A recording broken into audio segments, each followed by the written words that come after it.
नमस्कार, जय हिंद, वंदे मातरम। दोस्तों, स्वागत है आपका आपके अपने YouTube channel Khan learning class में। यदि आप टेट और सीटेट एग्जाम में बैठने जा रहे हैं तो ये वीडियो आपके लिए बहुत ज़्यादा हेल्पफुल होगी, क्योंकि आज इस वीडियो में हम आपके लिए टॉप 40 क्वेश्चंस लेकर आए हैं जो एग्जाम में बार बार पूछे जाते हैं। तो एंड तक ज़रूर देखिएगा इस वीडियो को। जो बिना स्किप किए आप वीडियो को देखेंगे तो आपको ये 75 नंबर्स की जो पेडागोजी है और जो चाइल्ड डेवलपमेंट है, जो बाल विकास है, वो आपको पूरे के पूरे क्वेश्चंस रिमेंबर हो जाएंगे, मतलब याद हो जाएंगे। बस आप वीडियो को एंड तक ज़रूर देखें और बच्चों को भी इस वीडियो को शेयर करें ताकि और बच्चे भी इस फ्री क्लास का लाभ उठा सकें। तो चलिए बिना रुके इस वीडियो को स्टार्ट करते हैं। आज के वीडियो का हमारा पहला प्रश्न है, सह शैक्षणिक क्षेत्रों को एजुकेशनल एरियाज में निष्पादन मतलब परफॉर्मेंस के आधार पर शैक्षणिक क्षेत्रों में निष्पादन के स्तर को बढ़ाने का औचित्य स्थापन किस आधार पर किया जा सकता है? यह व्यक्तिगत भिन्नताओं को संतुष्ट करता है। यह हाशियाकृत विद्यार्थियों के लिए, हाशियाकृत मतलब जो महत्वहीन है, जिनका कोई महत्व नहीं है, विद्यार्थियों के लिए प्रतिपूरक भेदभाव की नीति का अनुगमन करता है।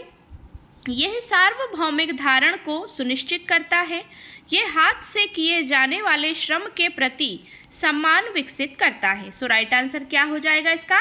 यह व्यक्तिगत भिन्नताओं को संतुष्ट करता है। नेक्स्ट क्वेश्चन है, विद्यार्थियों के पोर्टफोलियो के लिए सामग्री का चयन करते समय का जरूर होना। पोर्टफोलियो आप जानते हैं, पोर्टफोलियो का मतलब होता है मतलब किसी भी चीज़ को एकत्रित करना, संग्रह करना, चाहे वो सामाजिक हो, आर्थिक हो, स्कूल लेवल का हो या राजनीतिक लेवल का हो। पोर्टफोलियो वही होता है, मतलब उसमें सभी जानकारी कलेक्ट की जाती है।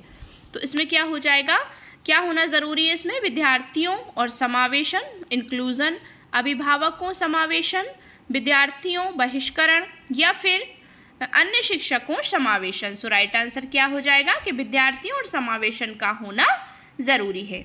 नेक्स्ट है, वे विद्यार्थी या वे शिक्षार्थी जो संबद्ध ज्ञान और शैक्षणिक दक्षता की हार्दिक इच्छा प्रदर्शित करते हैं उनके पास होता है। मतलब वे शिक्षार्थी जो शिक्षा अर्जन कर रहे हैं, संबद्ध ज्ञान और शैक्षणिक दक्षता की हार्दिक इच्छा प्रकट करते हैं या प्रदर्शित करते हैं, तो उनके पास होता है क्या? निष्पादन परिहार अभिविन्यास मतलब परफॉर्मेंस अवॉइडेंस ओरिएंटेशन, कार्य परिहार अभिविन्यास या वर्क अवॉइडेंस ओरिएंटेशन, नैपुण्यता अभिविन्यास यानी मास्टरी ओरिएंटेशन, या फिर निष्पादन उपागम अभिविन्यास या परफॉर्मेंस अप्रोच ओरिएंटेशन। सो राइट आंसर क्या हो जाएगा इसका? निष्पादन उपागम अभिविन्यास, performance approach orientation. Next question है, शिक्षक के अलावा निम्नलिखित सभी को करते हुए समस्या समाधान को विद्यार्थियों के लिए मज़ेदार बन सकता है। शिक्षक के अलावा निम्नलिखित सभी को करते हुए समस्या समाधान को विद्यार्थियों के लिए मज़ेदार बन सकता है। सो ऑप्शन क्या है इसके? जब विद्यार्थी स्वयं से कोई कार्य करने की कोशिश कर रहे हों तो उनसे परिपूर्णता की अपेक्षा करने, या मुक्त अंत्य वाली सामग्री उपलब्ध कराने, मुक्त खेल के लिए समय देने, या सृजनात्मक चिंतन के लिए असीमित अवसर उपलब्ध कराने। तो शिक्षक के अलावा क्या राइट आंसर हो जाएगा इसका? शिक्षक जब विद्यार्थी स्वयं से कोई कार्य करने की कोशिश कर रहे हों तो उनसे परिपूर्णता की अपेक्षा करने के अलावा निम्नलिखित सभी को करते हुए समस्या का समाधान को विद्यार्थियों के लिए मज़ेदार बना सकता है। तो ऑप्शन कौन सा हो जाएगा? ऑप्शन ए इसका राइट आंसर हो जाएगा। नेक्स्ट क्वेश्चन है, निम्नलिखित में से अंतः विषयी अनुदेशन इंटरडिसिप्लिनरी इंस्ट्रक्शन, अंतः विषय अनुदेशन इंटरडिसिप्लिनरी इंस्ट्रक्शन का सर्वोत्कृष्ट लाभ यह है कि ऑप्शन ए, विद्यार्थियों को सीखे गए नए ज्ञान को बहुसंदर्भ मतलब मल्टीपल कॉन्टेक्स्ट के अनुप्रयोग करने और सामान्यकृत करने के अवसर दिए जाते हैं। मतलब विद्यार्थियों को सीखे गए नए ज्ञान को बहुसंदर्भ करने या मल्टीपल कॉन्टेक्स्ट करने के अनुप्रयोग करने और सामान्यकृत करने के अवसर दिए जाते हैं। या प्रकरणों की विविधता मल्टीप्लिसिटी ऑफ टॉपिक्स, प्रकरणों की विविधता हो मतलब बहुत सारे प्रकार के प्रकरण हों जिन्हें परंपरागत पाठ्यचर्या से संबोधित किए जाने की आवश्यकता है, से शिक्षकों के अभिभूत मतलब ओवरवेल्म्ड होने की कम संभावना है। या फिर विद्यार्थियों में विभिन्न विषयों क्षेत्रों के विशेष प्रकरणों के प्रति पर्टिकुलर जो टॉपिक्स हैं उनके प्रति नापसंदगी विकसित होने की कम संभावना होती है, या फिर ऑप्शन डी पाठ्य योजना बनाने मतलब लेसन प्लान और गतिविधियों में शिक्षकों को अधिक लचीलेपन की फ्लेक्सिबिलिटी की अनुमति होती है। सो राइट आंसर क्या हो जाएगा इसका कि अंतः विषय अनुदेशन का सर्वोत्कृष्ट लाभ क्या होगा, तो वो होगा ऑप्शन सी ऑप्शन ए इसका राइट आंसर हो जाएगा। विद्यार्थियों को सीखे गए नए ज्ञान को बहु संदर्भ में अनुप्रयोग करने और सामान्यीकृत करने के अवसर दिए जाते हैं। नेक्स्ट क्वेश्चन है, एक सशक्त विद्यालय अपने शिक्षकों में निम्नलिखित योग्यताओं में से किसे सर्वाधिक बढ़ावा देगा। एक सशक्त जो विद्यालय होगा वे अपने शिक्षकों में निम्नलिखित योग्यताओं में से किसे सर्वाधिक बढ़ावा देगा। प्रतिस्पर्धात्मक अभिवृत्ति को, परीक्षण करने की वृत्ति को, स्मृति को मतलब मेमोरी को, या अनुशासित स्वभाव को। तो किस पर ज़्यादा जोर देगा, सो वो हो जाएगा प्रतिस्पर्धात्मक अभिवृत्ति को। नेक्स्ट क्वेश्चन है, निम्नलिखित में से कौन सा सीखने के लिए अधिगम रूप से अभिप्रेरित करता है। निम्नलिखित में से कौन सा सीखने के लिए अधिगम रूप से अभिप्रेरित करता है। बहुत सरल या कठिन लक्ष्यों का चयन करने की प्रवृत्ति, लक्ष्यों को प्राप्त करने में व्यक्तिगत संतुष्टि, बाह्य कारक या असफलता से बचने के लिए अभिप्रेरण। सो इसका राइट आंसर क्या हो जाएगा कि निम्नलिखित में से कौन सा सीखने के लिए अधिगम रूप से अभिप्रेरित करता है, तो वो हो जाएगा लक्ष्यों को प्राप्त करने में व्यक्तिगत संतुष्टि। मतलब किसी भी लक्ष्य को प्राप्त करने के लिए पर्सनली हमें संतुष्ट होना जरूरी है। नेक्स्ट है, सीखने के लिए आकलन निम्नलिखित का ध्यान है सिवाय विद्यार्थियों की आवश्यकताएं, विद्यार्थियों की त्रुटियां, विद्यार्थियों की अधिगम शैलियाँ या विद्यार्थियों की क्षमताएं मतलब कैपेसिटी ऑफ स्टूडेंट्स। सो सीखने के लिए आकलन निम्नलिखित का ध्यान है सिवाय किसके, सो हो जाएगा विद्यार्थियों की आवश्यकता। मतलब सीखने के लिए आकलन अगर करना है तो निम्नलिखित का ध्यान है किसके सिवाय, केवल विद्यार्थियों की आवश्यकताओं के सिवा। नेक्स्ट क्वेश्चन है, संवेग व्यक्ति की उत्तेजित दशा है, यह कथन निम्नांकित में से किसका है। संवेग जो होते हैं इमोशंस व्यक्ति की उत्तेजित दशा है, यह कथन निम्नांकित में से किसका है। पियाजे, वुडवर्थ, वैलेंटाइन या फिर रॉस। सो राइट आंसर हो जाएगा ये वुडवर्थ का कथन है।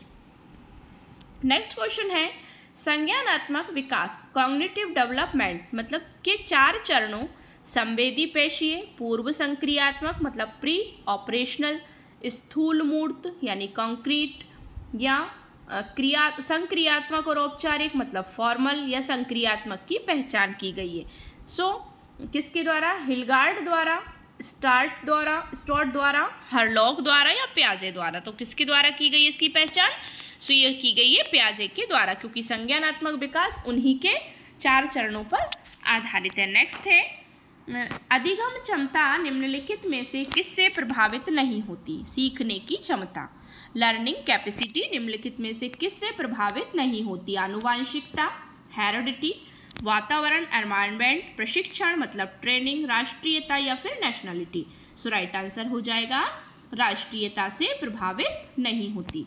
नेक्स्ट क्वेश्चन है, किस अधिगम मनोवैज्ञानिक ने बाल अधिगम विकास में पुरस्कार को महत्व नहीं दिया।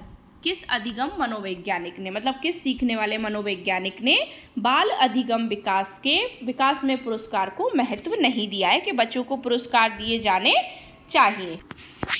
ऑप्शन है इसके थॉर्नडाइक, पावलोव, स्किनर या फिर गुथरी। सो किस अधिगम मनोवैज्ञानिक ने बाल अधिगम विकास में पुरस्कार को महत्व नहीं दिया है। सो इसका राइट आंसर हो जाएगा गुथरी ने नहीं दिया है।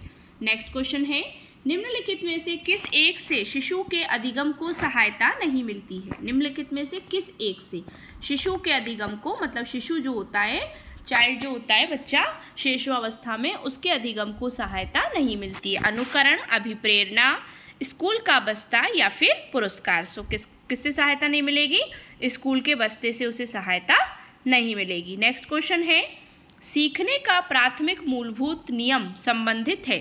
सीखने का जो प्राथमिक सबसे फर्स्ट जो मूलभूत नियम है फंडामेंटल रूल्स, वो किससे संबंधित है, नियम संबंधित है। तो अभ्यास कार्य से, परिणाम की अपेक्षा से, प्रशंसा से या तत्परता से। सो राइट आंसर हो जाएगा इसका तत्परता से। नेक्स्ट क्वेश्चन है, सीखने की प्रक्रिया को प्रभावित करने वाला कारक है अनुकरण, प्रशंसा एवं निंदा, प्रतियोगिता या फिर ये सभी। तो सीखने की प्रक्रिया को क्या क्या प्रभावित कर सकता है, तो ये सभी उसको प्रभावित करते हैं। अनुकरण भी करता है, प्रशंसा एवं निंदा भी बहुत करती है और प्रतियोगिता भी करती है। तो ये सभी इसका राइट आंसर हो जाएगा। नेक्स्ट है, बालकों के सीखने में प्रेरणा को किस रूप में उपयोगी माना जाता है।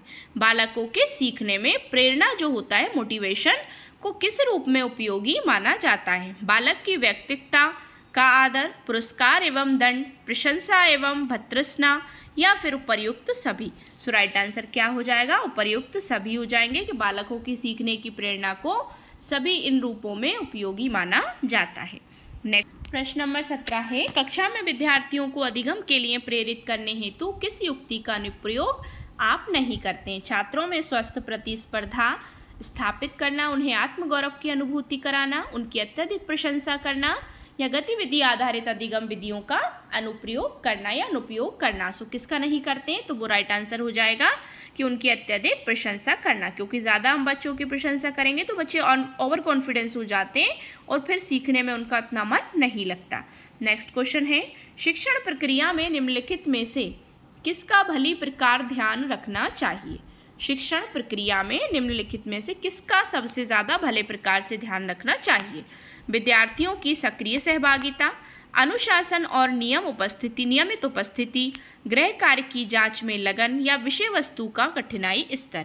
सो राइट आंसर क्या हो जाएगा, किसका ध्यान रखना चाहिए, विद्यार्थियों की सक्रिय सहभागिता, कि बच्चे पूरी सहभागिता दे रहे हैं या नहीं दे रहे हैं आपके शिक्षण कार्य में। नेक्स्ट क्वेश्चन है, निम्नलिखित व्यक्तियों में से कौन अपने बच्चों को आंतरिक प्रेरणा दे रहा है। फादर रॉबर्ट अपनी कक्षा के उन बच्चों को चॉकलेट देते हैं जो अच्छा व्यवहार करते हैं।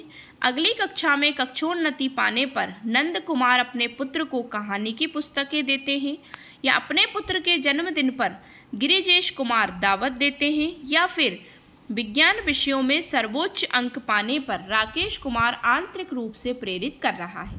सो क्वेश्चन समझिए कि निम्नलिखित व्यक्तियों में से कौन अपने बच्चे को आंतरिक प्रेरणा दे रहा है, मतलब इंटरनल रूप से उसे मोटिवेशन दे रहा है, मोटिवेट कर रहा है। तो आप ऑप्शन से समझे होंगे कि क्या सही है इसमें। तो इसका राइट आंसर हो जाएगा कि विज्ञान विषयों में सर्वोच्च अंक पाने पर राकेश कुमार जो है आंतरिक रूप से उसे प्रेरित कर रहा है। मतलब बच्चे को इंटरनल मोटिवेशन मिलना ज़रूरी है। ये लालच देकर हम बच्चे को किसी भी आगे नहीं बढ़ा सकते, फिर बच्चा उस चीज़ का आदी हो जाता है। यदि हम उसे चॉकलेट देंगे या कुछ प्राइज़ दे देंगे या कोई दावत दे देंगे, मतलब कोई भी निमंत्रण, खाना पीना जो भी हो, तो इस तरह की चीज़ों से हम बच्चों को अधिगम नहीं करवा सकते, मोटिवेट नहीं कर सकते, क्योंकि बच्चे फिर लालची हो जाते हैं। फिर उसी चीज़ के लिए, हर चीज़ के लिए वो डिमांड करने लगते हैं कि अब हमें इसके पीछे क्या मिलेगा और इसके करने से हमें क्या मिलेगा। तो हमें उनके तुरंत मतलब क्या करना है, मोटिवेशन देना है, उन्हें इंटरनल रूप से मोटिवेट करना है, आंतरिक रूप से प्रेरित करना है। सो डी इसका राइट आंसर हो जाएगा। नेक्स्ट है, निम्नलिखित में कौन सी संज्ञानात्मक क्रिया दी गई सूचना के विश्लेषण के लिए प्रयोग में लाई जाती है। मतलब कौन सी संज्ञानात्मक क्रिया दी गई सूचना के विश्लेषण में विश्लेषण के लिए प्रयोग में लाई जाती है। वर्णन करना, पहचान करना, अंतर करना या वर्गीकृत करना। तो किस में लाई जाती है, ये हो जाता है अंतर करना। सूचना के विश्लेषण जब हम करेंगे तो उसमें प्रयोग में क्या लाया जाएगा, अंतर करना। नेक्स्ट है, सीखने की तत्परता की ओर संकेत करती है क्या। थॉर्नडाइक का तत्परता का नियम, शिक्षार्थियों का सामान्य योग्यता स्तर, सीखने में सार्थक शिक्षार्थियों का वर्तमान संज्ञानात्मक स्तर, या फिर सीखने के कार्य की प्रवृत्ति को संतुष्ट करना। सो राइट आंसर हो जाएगा इसका कि सीखने में सार्थक शिक्षार्थियों का वर्तमान संज्ञानात्मक स्तर जो है वो सीखने की तत्परता की ओर संकेत करती है। नेक्स्ट क्वेश्चन है, किसके अतिरिक्त निम्नलिखित सभी के कारण अधिगम अक्षमता उत्पन्न हो सकती है। निम्नलिखित में से किसके अतिरिक्त सभी के कारण अधिगम अक्षमता उत्पन्न हो सकती है। सांस्कृतिक कारक, सेरेब्रल डिस्फंक्शन, संवेगात्मक विघ्न या व्यवहारगत विघ्न। सो इसमें राइट आंसर हो जाएगा कि सांस्कृतिक कारक। किसके अतिरिक्त, मतलब सांस्कृतिक कारक के अतिरिक्त निम्नलिखित सभी के कारण अधिगम अक्षमता उत्पन्न हो सकती है। नेक्स्ट है, किसके अतिरिक्त निम्नलिखित समस्या समाधान की प्रक्रिया के चरण हैं? किसके अतिरिक्त निम्नलिखित समस्या समाधान की प्रक्रिया के चरण हैं? परिणामों की आशा करना, समस्या की पहचान, समस्या को छोटे हिस्सों में बांटना या संभावित युक्तियों को खोजना। सो राइट आंसर हो जाएगा समस्या को छोटे हिस्सों में बांटना। सो राइट आंसर क्या हो जाएगा? Option C. नेक्स्ट क्वेश्चन है, एक शिक्षक को व्याख्यान पर अधिक ध्यान देना चाहिए और ज्ञान के लिए आधार मतलब बेस उपलब्ध कराना चाहिए, या शिक्षार्थियों द्वारा की गई त्रुटियों को एक भयंकर भूल के रूप में लेना चाहिए और प्रत्येक त्रुटि के लिए गंभीर टिप्पणी देनी चाहिए, या शिक्षार्थी कितनी बार गलती करने से बचता है इसे सफलता के माप के रूप में लेना चाहिए, या फिर जब विद्यार्थी विचारों को संप्रेषित करने की कोशिश कर रहे हों तो उन्हें ठीक नहीं करना चाहिए। सो इसका राइट आंसर आप समझ ही गए होंगे। इसका राइट आंसर क्या हो जाएगा कि जब शिक्षार्थी विचारों को संप्रेषित करने की कोशिश कर रहे हों तो उन्हें ठीक नहीं करना चाहिए। ये क्या है? एक शिक्षक को जब विद्यार्थी अपने विचारों का आदान प्रदान कर रहे हों, कम्युनिकेशंस कर रहे हों, तो कोशिश कर रहे हो ऐसा करने की, तो उन्हें ठीक नहीं करना चाहिए, मतलब उस समय उन्हें नहीं टोकना चाहिए, बल्कि उनके पॉइंट को नोट करके उन्हें बाद में उसकी समझाइश देनी चाहिए। नेक्स्ट क्वेश्चन है, सीमा परीक्षा में A+ ग्रेड प्राप्त करने के लिए अति इच्छुक है। जब वे परीक्षा भवन में दाखिल होती है और परीक्षा होती है तो वे अत्यधिक नर्वस हो जाती है, मतलब हेजिटेशन में आ जाती है, उसके पाँव ठंडे पड़ जाते हैं, उसके हृदय की धड़कन बहुत तेज़ हो जाती है, मतलब उसकी हार्ट बीट बढ़ने लगती है और वे उचित तरीके से उत्तर नहीं दे पाती। इसका मुख्य कारण क्या हो सकता है? क्वेश्चन समझने वाला है, थोड़ा सा समझ कर करिएगा कि मतलब इसका मुख्य कारण क्या हो सकता है, मतलब नर्वस हो जाती है वो बच्ची। तो इसका ऑप्शन है, शायद वे अकस्मात मतलब अचानक संवेगात्मक आवेग का सामना नहीं कर पाती, मतलब फेस करने के लिए अभी तैयार नहीं है। शायद वे अपनी तैयारी के बारे में बहुत आत्मविश्वासी नहीं, मतलब उसका सेल्फ कॉन्फिडेंस कमज़ोर है। शायद वे इस परीक्षा के परिणाम के बारे में बहुत अधिक सोचती है, मतलब सोच विचार ज़्यादा करती है, तो जो याद होता है वो भी भूल जाती है। या फिर निरीक्षक शिक्षिका को ड्यूटी पर है, वे उसकी कक्षा अध्यापिका हो सकती है और वे स्वभाव में बहुत कठोर हैं। तो इसका राइट आंसर क्या हो जाएगा कि वे क्या सोचती है कि शायद वे अकस्मात मतलब अचानक संवेगात्मक आवेग का सामना नहीं कर सकती है या नहीं कर पाती, इसलिए वो थोड़ी सी नर्वस हो जाती है और जो उसे याद रहता है वो थोड़ा सा ठीक से बोल नहीं पाती है। नेक्स्ट क्वेश्चन है, या भूल जाती है। नेक्स्ट है, जिस प्रक्रिया में व्यक्ति दूसरों के व्यवहार को देखकर सीखता है ना अनुभव से, उसको क्या कहा जाता है? मतलब जिस प्रक्रिया में व्यक्ति दूसरों को देखकर सीख रहा है ना कि खुद के अनुभव से, तो उसको क्या कहेंगे? सामाजिक अधिगम है, अनुबंधन है मतलब कंडीशनिंग है, प्रायोगिक अधिगम है या आकस्मिक अधिगम है? सो राइट आंसर आप समझ गए होंगे, ये सामाजिक अधिगम है, क्योंकि दूसरों के व्यवहार से सीख रहा है वो, तो ये सामाजिक अधिगम होगा। नेक्स्ट क्वेश्चन है, अधिगम को प्रभावित करने वाला व्यक्तिगत कारक कौन सा है? संचार के साधन, समवयस्क समूह मतलब पीयर ग्रुप, अध्यापक या परिपक्वता एवं आयु? तो अधिगम को सबसे ज़्यादा प्रभावित करने वाला व्यक्तिगत कारक कौन सा है? तो वो हो जाएगा परिपक्वता एवं आयु, मतलब मैच्योरिटी एवं एज। नेक्स्ट क्वेश्चन है, एक क्रिकेट खिलाड़ी अपने गेंदबाजी के कौशल को विकसित कर लेता है पर यह उसके बल्लेबाजी के कौशल को नहीं करता, इसे कहते हैं विधेयात्मक प्रशिक्षण अंतरण, निषेधात्मक प्रशिक्षण अंतरण या शून्य प्रशिक्षण अंतरण? तो ये उपर्युक्त में से कोई नहीं। सो राइट आंसर इसका हम क्या हो जाएगा? शून्य प्रशिक्षण अंतरण। इससे रिलेटेड क्वेश्चन हम पिछले वीडियो में पढ़ चुके हैं।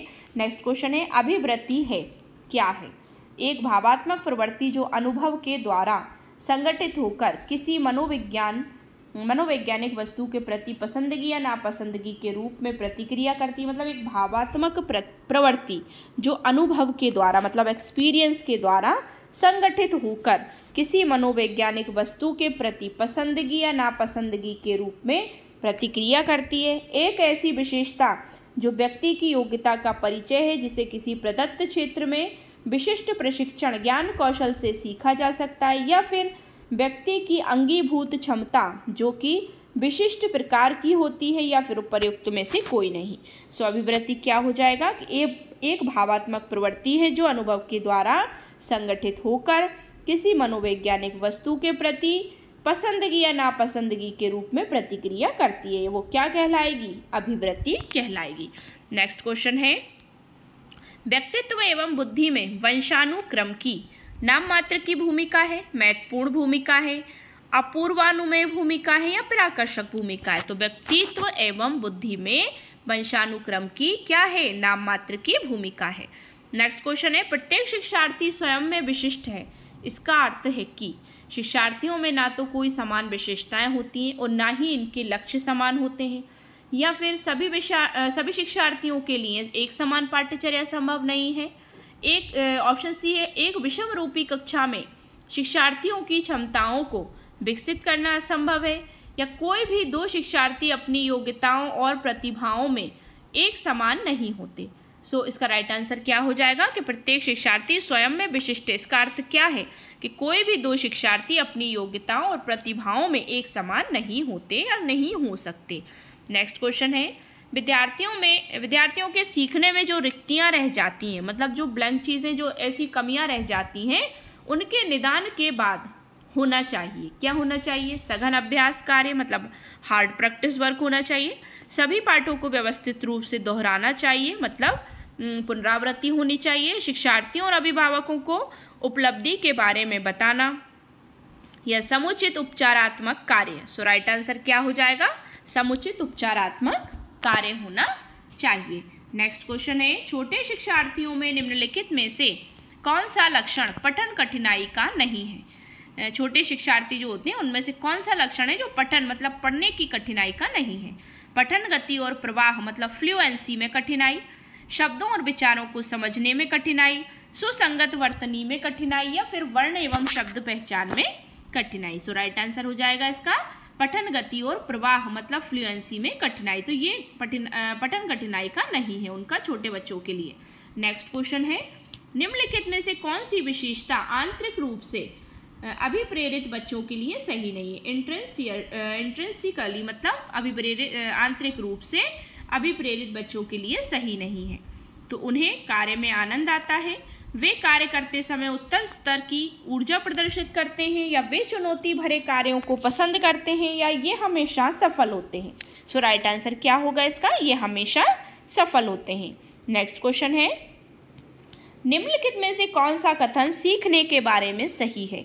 सीखना उस वातावरण में प्रभावी होता है जो संवेगात्मक रूप से सकारात्मक यानी पॉजिटिव हो और शिक्षार्थियों को संतुष्ट करने वाला हो। मतलब निम्नलिखित में से कौन सा कथन सीखने के बारे में सही है? सीखने के किसी भी चरण पर सीखना संवेगात्मक कारकों से प्रभावित नहीं होता है, या सीखना मूल रूप से मानसिक क्रिया है, या बच्चों द्वारा की गई त्रुटियों ये संकेत करती है कि किसी तरह का सीखना नहीं हुआ। मतलब बच्चों द्वारा क्या हो जाएगा इसका राइट आंसर? जो सीखने के बारे में सही है कि सीखना उस वातावरण को प्रभावी होता है या उस वातावरण में प्रभावी होता है जो संवेगात्मक रूप से सकारात्मक यानी पॉजिटिव हो और शिक्षार्थियों को संतुष्ट करने वाला हो। तो सीखना उसी के बारे में सही है। नेक्स्ट क्वेश्चन है, एक बच्ची को उसके पिता चहलकदमी करा रहे हैं, मतलब टहलने को बोलते हैं, चहलकदमी करा रहे हैं, वॉकिंग करवाना। बच्ची जानती थी कि चिड़िया जैसी चीज़ें होती हैं, परंतु उसने कभी पतंग नहीं देखी थी या नहीं देखा था पतंग को। पतंग को देखकर उसने कहा कि चिड़िया को तो देखा, तो उसके पिता ने कहा ये एक पतंग है। ये उदाहरण दिखाता है, ये उदाहरण क्या दिखाता है? सम्मिलन है, समायोजन है, संरक्षण है, वस्तु का प्रदर्शन है। तो वो बच्ची क्या सोच रही है? बच्ची केवल ये जानती थी कि चिड़िया होती है और वो उड़ती है। अब उसने पतंग को कभी नहीं देखा था, तो पतंग को देखकर उस बच्चे की क्या प्रतिक्रिया होगी? तो ये क्या हो रहा है? सम्मिलन हो रहा है, मतलब दो चीज़ों को वो एक जैसा देख रही है कि चिड़िया तो उड़ती है, मतलब ये पतंग ये क्या है, ये चीज़ कैसी है जो उड़ रही है। तो ये इसका राइट आंसर हो जाएगा सम्मिलन। नेक्स्ट क्वेश्चन है, सीखना व्यवहार में उत्तरोत्तर सामंजस्य की प्रक्रिया है। उत्तरोत्तर सामंजस्य की प्रक्रिया है, यह कथन है किसका? क्रो व क्रो का। पियाजे का, स्किनर का या कोहलबर्ग का? सो राइट आंसर हो जाएगा इसका ये कथन स्किनर का है कि सीखना व्यवहार में उत्तरोत्तर सामंजस्य की प्रक्रिया है। ये मतलब डेफिनेशंस जो परिभाषाएं होती है ना, जो कथन होते हैं, ये भी बहुत ज़्यादा पूछे जाते हैं। नेक्स्ट क्वेश्चन है, संकेत अधिगम के अंतर्गत निम्नलिखित सीखा जाता है। संकेत अधिगम के अंतर्गत निम्नलिखित सीखा जाता है क्या? मनोविज्ञान, पारंपरिक मतलब ट्रेडिशनल अनुकूलन, वातावरण या मनोदैहिक? सो संकेतिक अधिगम या संकेत अधिगम के अंतर्गत निम्नलिखित सीखा जाता है। क्या सीखा जाता है? तो पारंपरिक मतलब ट्रेडिशनल अनुकूलन सीखा जाता है। नेक्स्ट क्वेश्चन है, एक 13 वर्षीय बालक बात बात में अपने बड़ों से झगड़ा करने लगता है। ये क्वेश्चन भी रिपीट हुआ है, हम पहले से पढ़ चुके हैं। और हमेशा स्वयं को सही साबित करने की कोशिश करता है। तो वह विकास की किस अवस्था में है? प्रारंभिक बाल्यावस्था, किशोरावस्था, युवावस्था या बाल्यावस्था? तो आप समझ ही गए होंगे वो कौन सी अवस्था है। किशोरावस्था में ही बालक ऐसा करता है। आज की वीडियो का हमारा लास्ट क्वेश्चन है, अधिगम से संबंधित किसी विद्यार्थी की समस्याओं का सबसे अच्छा उपचार है। अधिगम मतलब सीखने से संबंधित, रिलेटेड ऑफ लर्निंग से किसी विद्यार्थी की समस्याओं का सबसे अच्छा उपचार है। कठोर परिश्रम का सुझाव, ग्रंथालय में निरीक्षित अध्ययन या निजी शिक्षण का सुझाव या निदानात्मक शिक्षण? तो इसका राइट आंसर क्या हो जाएगा कि अधिगम से संबंधित किसी विद्यार्थी की समस्याओं का सबसे अच्छा उपचार क्या है? तो वो हो जाएगा निदानात्मक शिक्षण, मतलब उसका निदान कर देना चाहिए। तो ये थी हमारी 40 क्वेश्चंस की क्लास। आई होप सो आपको वीडियो पसंद आया होगा। बस जल्दी हमारी बाल विकास की वीडियोस क्लोज होने वाली हैं, बाल विकास कंप्लीट होने वाला है। इसके बाद हम नेक्स्ट आपकी जो फर्स्ट लैंग्वेज है उसकी वीडियोस लेकर आएंगे और उसमें हम आपको ये बताएंगे कि किस तरह से पैराग्राफ को, गद्यांश पद्यांश को सॉल्व करें और अपना समय मतलब अपने टाइम को मैनेज करते हुए किस तरह से उनको सॉल्व करना है। तो ये सारी चीज़ें हम उसमें सीखेंगे। तो जिसने अभी तक हमारे चैनल को सब्सक्राइब नहीं किया है तो वो प्लीज़ सब्सक्राइब कर लें और बेल आइकन को बिल्कुल प्रेस कर दीजिएगा, जिससे कि आप हमारी कोई भी लेटेस्ट अपलोड को जल्दी से जल्दी पा सकें। Thanks for watching my video and see you again with the next video. Thank you so much once again.